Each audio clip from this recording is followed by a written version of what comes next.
Hi, this is Steve from Roofer911. Today I was at a home in Leesburg, Virginia that had two separate leaks because of melting snow on the roof.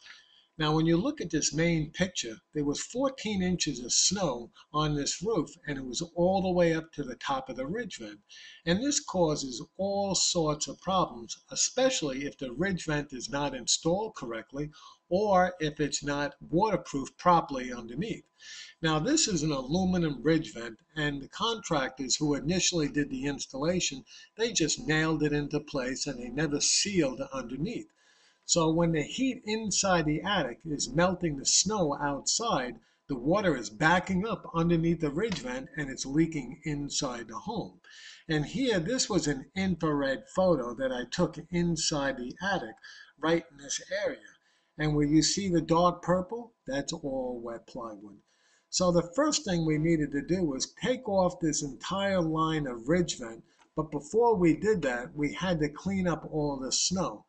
Now, once the vent is removed, any shingles that are damaged, they were removed and replaced with new. Next, we sealed the deck heavy with polyurethane.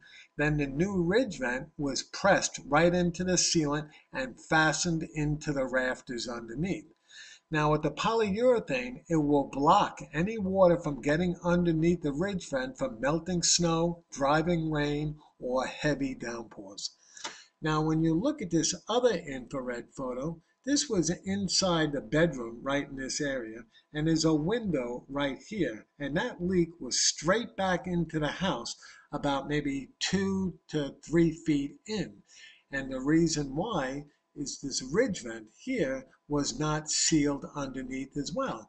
So again, when there was melting snow, the water was backing up underneath the ridge vent and dropping down inside the attic, and the insulation became all saturated.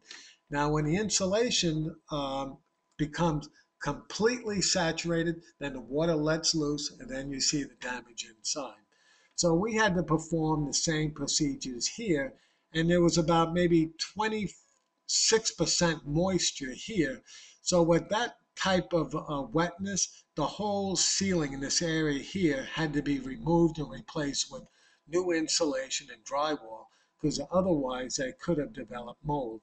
My name is Steve from Roofer911, and we service all areas of Leesburg and Northern Virginia for ice dam removal and roof repair. Thank you and have a wonderful day.